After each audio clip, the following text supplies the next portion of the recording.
Good morning and welcome. I'm Reverend Ann Kadlacek, the minister here, and it's good to be together in celebration and in community. I'm glad you're here. Today's service is, as the title and that beautiful prelude suggest, about Unitarian Universalist theology. What do we have to offer as a faith tradition about theological questions like what it means to be human, our place in the universe, what we can hope for, what religious community is for, what is life-giving in the face of destruction and despair, and how do we talk about what we have to offer? We won't always agree on the answers, and that's as it should be. But Unitarian Universalism does have something to offer. As we get into it, I invite you to notice where the theology fits for you and where it doesn't, and what that might mean for you in your life. But for now, let's settle our bodies, our minds, our hearts. Maybe take a breath, let it out, relax our shoulders, and as best we can, be here now, grateful for the gift of this time together and the power of the living tradition that we share as we gather in spirit together. Welcome to Albany Unitarian Universalist. You are joyfully called to community.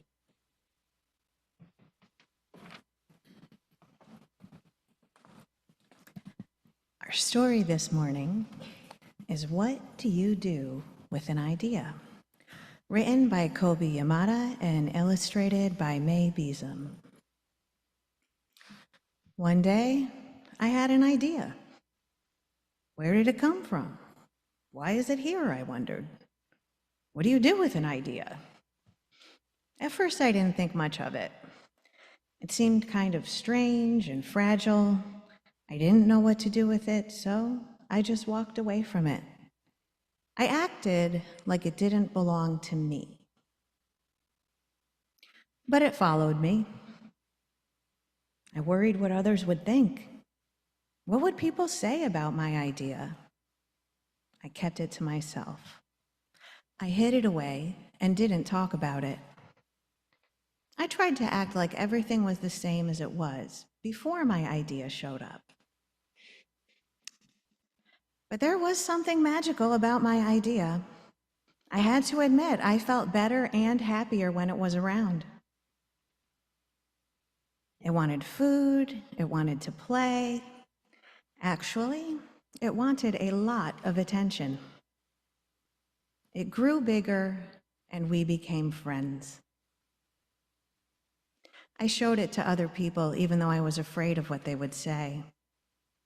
I was afraid that if people could see it, they would laugh at it. I was afraid they would think it was silly, and many of them did. They said it was no good. They said it was too weird. They said it was a waste of time and would never become anything. And at first, I believed them. I actually thought about giving up on my idea. I almost listened to them. But then I realized, what do they really know? This is my idea, I thought. No one knows it like I do. And it's okay if it's different and weird and maybe a little crazy. I decided to protect it, care for it. I fed it good food. I worked with it. I played with it. But most of all, I gave it my attention. My idea grew and grew, and so did my love for it.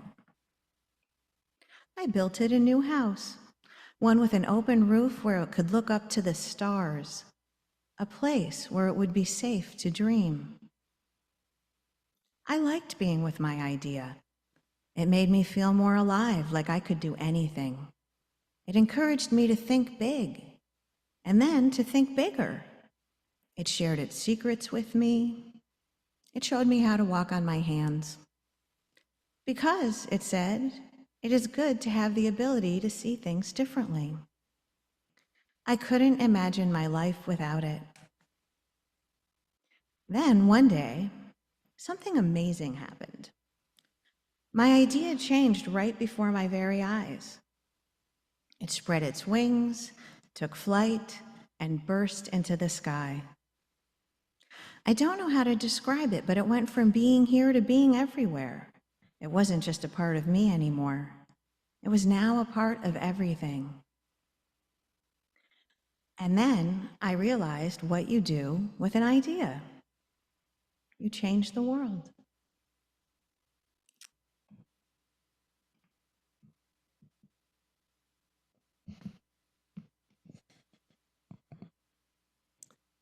Our first reading is from Unitarian Universalist minister Adam Robersmith. Sophia Faz says, "It matters what we believe. I invite you, I implore you, I dare you. Spend some real time considering your theology. Think carefully about what you believe and what it means to believe it.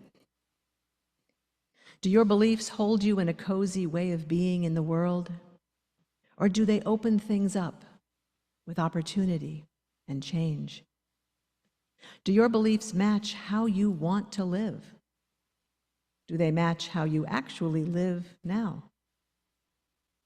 Your theology, what you believe about how it all works and what it all means, will determine how you live. It matters what we believe." Our second reading is a quote from Eugene Pickett, who served as president of our Unitarian Universalist Association from 1979 to 1985. These words are from 1979. He was just becoming president, and he was articulating the problems facing this still very young denomination. He's quoted in Warren Ross's book, The Premise and the Promise. "The deeper malaise lies in our confusion as to what word we have to spread. The old watchwords of liberalism, freedom, reason, tolerance, worthy though they may be, are simply not catching the imagination of the contemporary world. They describe a process for approaching the religious depths, but they testify to no intimate acquaintance with the depths themselves. If we are ever to speak to a new age, we must supplement our seeking with some profound religious finds." So ends the reading.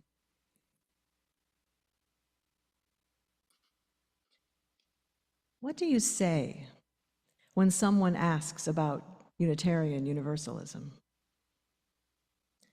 Many of us lead with the fact that we have no dogma or creed, no set statement of belief that defines us through the ages or that members are expected to sign on to.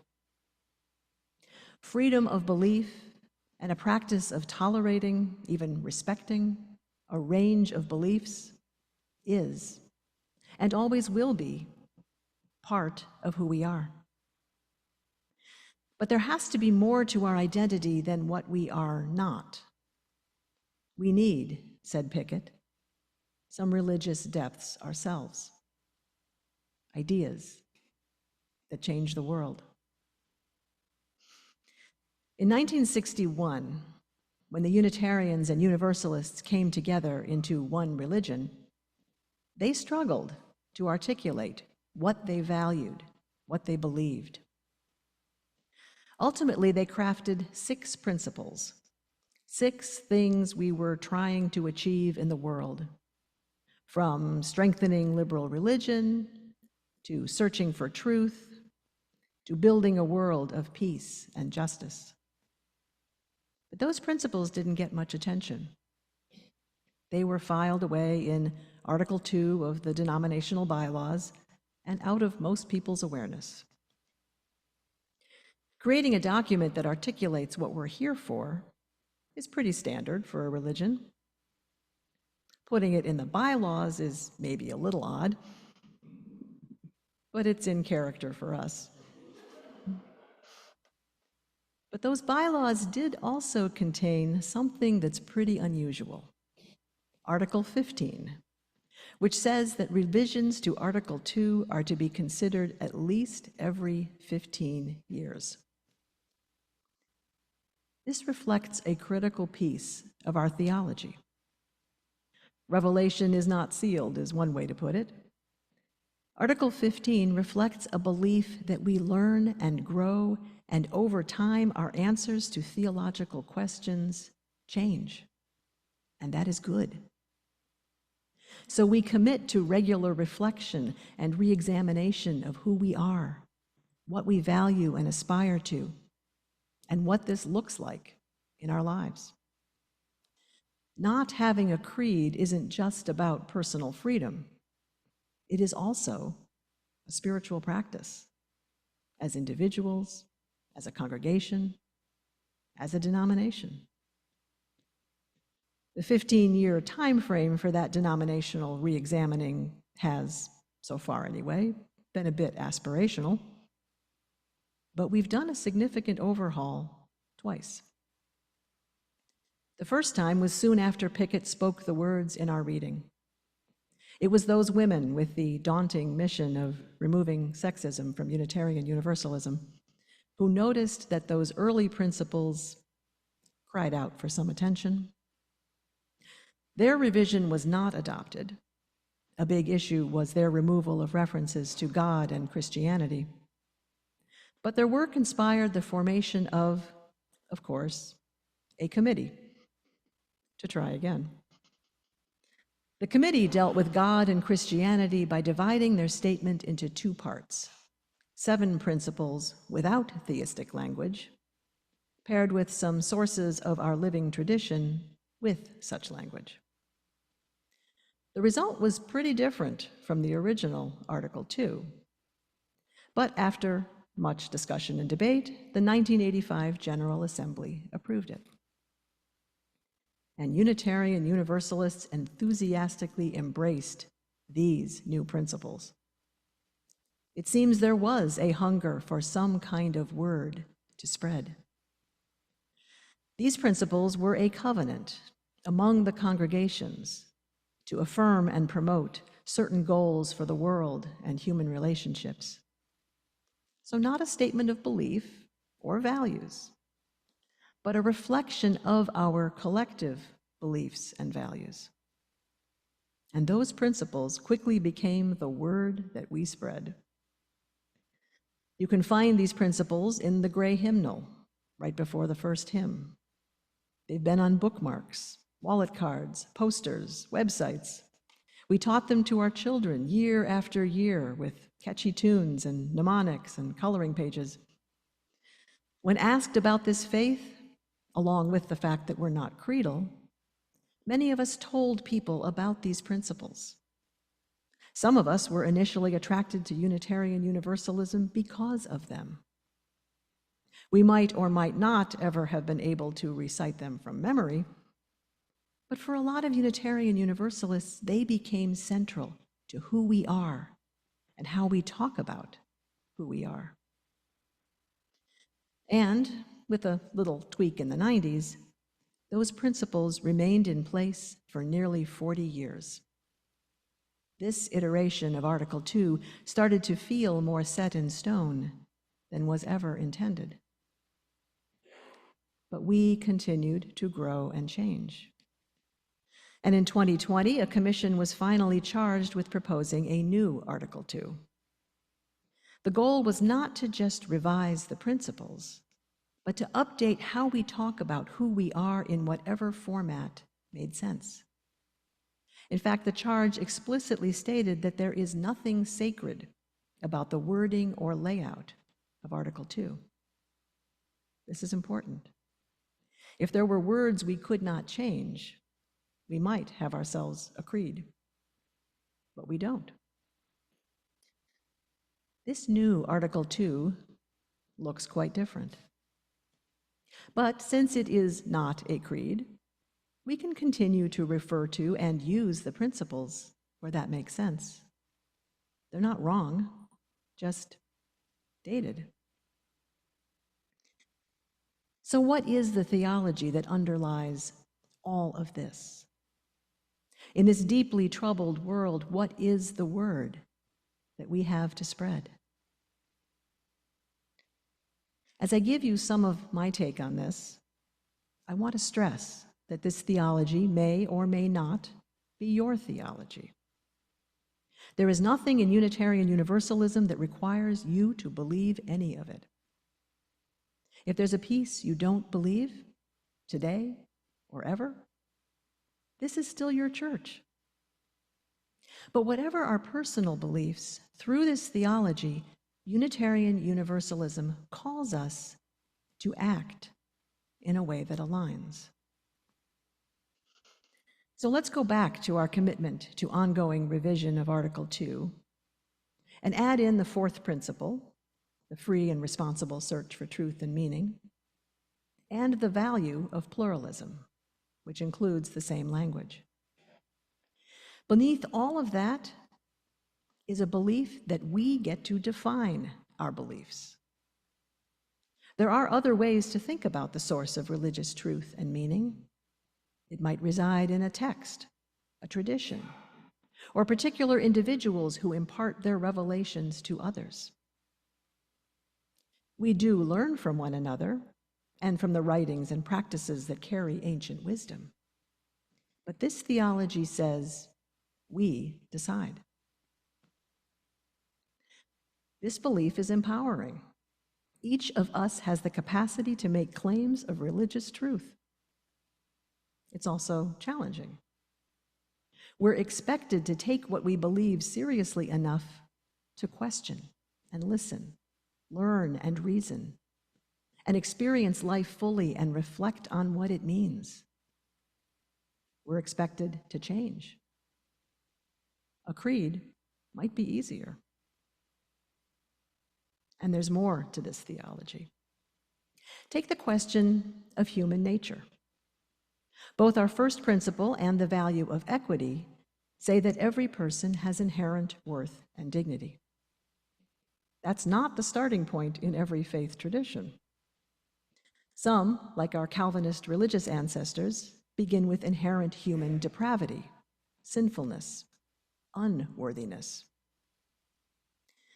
The underlying belief here is not that every person is perfect or that everything we do is good, but there is a belief that everyone is in some way inherently worthy, regardless of what we have done or what has happened to us. That you don't have to earn your worth. Everyone has it. So neither you nor anyone else has to sacrifice in order for you to be worthy.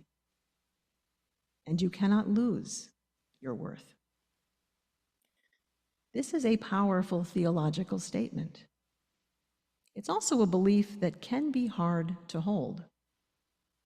There may be people in whom you struggle to see inherent worth. As I said, you don't need to be on board with this right now. But this is the theology, and Unitarian Universalism asks us to wrestle with it and to strive to act as if it is so. If that were all we had to say about human nature, this faith might be a little narcissistic, and it would struggle to grapple with the unspeakably awful things people do sometimes. But there's more. The seventh principle and the value of interdependence reflect a belief about how the universe, with us in it, works. The core belief here is that all of existence forms an interdependent web. That, too, is a huge theological statement that differs from other options that are structured around hierarchy and domination. With interdependence, we're part of a bigger whole, not the pinnacle, not the center, but connected and dependent. This theology might be easier to fully accept. There's increasing evidence from science and things like climate change and pandemic that this is, in fact, how the world works. And if we follow this line of thinking further, it takes us to some interesting theological places. If we believe that we're all interdependent, then acting as though we're separate from the rest of existence could be what we think of as sin. And our salvation with this theology could be whatever brings our heart and our actions back into alignment with that fundamental interdependence. And this theology asks of us a certain humility. There is no dominion over anything or anyone. We're all beautiful and beloved, as special as anyone else, and no more special than anyone else. This is a theology that, if we take it seriously, constantly calls us into particular ways of being with each other, and to undo oppression, resist exploitation, and minimize harm to others and our planet, to repair the harm caused by the sins of separation and domination. It's a demanding theology. We also have something to say about eschatology, which is theology speak for the ultimate goal, our vision of the world to come, what we hope for and aspire to. The ultimate goal for us is not heaven after we die. It's here, in this life. A world community of peace, liberty, and justice, as our sixth principle put it, or in the language of the values, a diverse, multicultural, inclusive, beloved community. And we have an ecclesiology, a sense of how and why we gather. It's reflected in our third and fifth principles and the values of transformation and justice. The belief here is that our congregations exist to be places of acceptance and transformation, and to support the practice of democracy and further justice.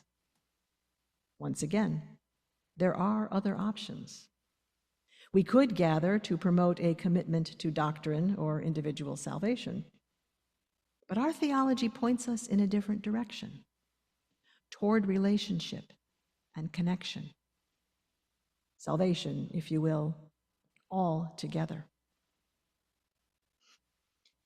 So those 7 principles and the new values offer evolving expressions of long-standing beliefs about personal agency, inherent worth, interdependence, justice, and a goal of healing together in this life. But there are some pieces of our theology that have only recently been reflected in our collective language. The 8th principle is not in the hymnal because it was never adopted by the denomination as a whole. But over the last 7 years, it was adopted by many congregations, including ours. It calls for accountable actions to dismantle racism and other oppressions in ourselves and our institutions. We can see the rest of the theology reflected here, but with the clarity of some specificity and action words. This use of verbs and the word accountable was new. And the revised Article 2 picked up both the action words and the accountability. And it introduced a new word, love. That word is new to Article 2, but not to Unitarian Universalism. The idea of centering love comes from our Universalist heritage.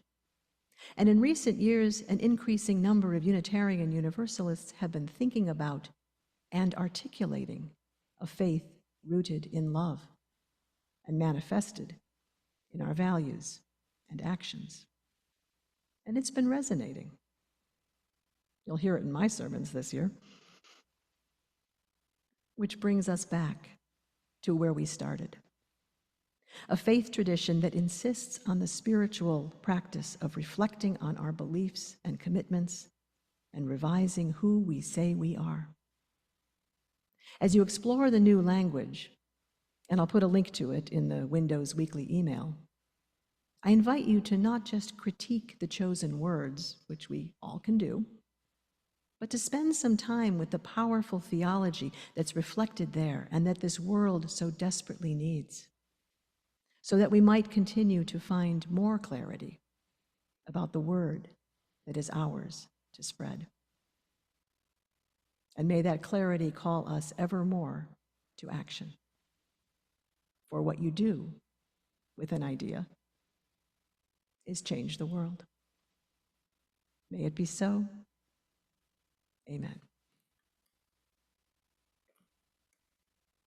Now I invite you into a moment of prayer, meditation, or attentive stillness to just be with all that is emerging within. Let us be silent together.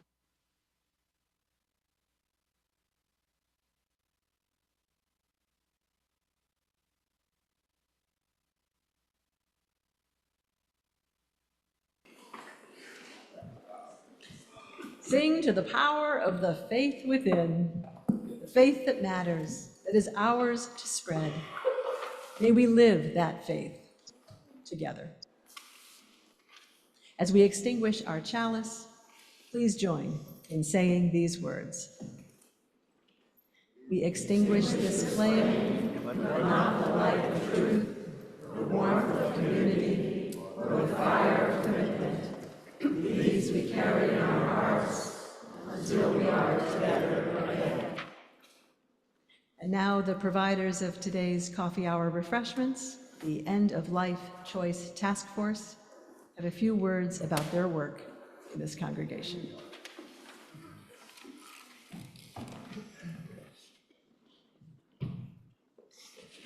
Good morning. We're members of the End of Life Task Force at Albany UU, and we're hosting today's coffee hour. Our main goal for this year is to advocate for passage of the Medical Aid in Dying Act. How many of you have heard of this before? That's because we've been publicizing this for 9 years. Medical aid in dying is a compassionate medical practice that enables terminally ill, mentally competent adults to request and obtain medication that they can take for a peaceful death. And this has been a UU issue for decades. So this choice is legal, thank you. This choice is legal in DC and 10 other states, including Vermont and New Jersey, but not in New York. We invite you to help us convince our lawmakers and the governor to pass the Medical Aid in Dying Act in 2025. Please sign up at the coffee hour table to join our email group so you can get timely information to help you advocate. For those of you on Zoom, you can email our office at albanyuu.org to ask to be added to the email list. Thank you.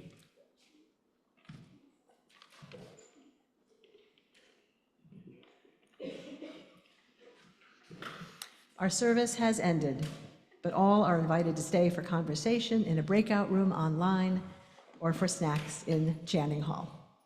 And please do come back next Sunday when Olga Elizabeth and Reverend Tom Chulak will be here with a service entitled The Flame of Freedom. Go in peace, return again in joy.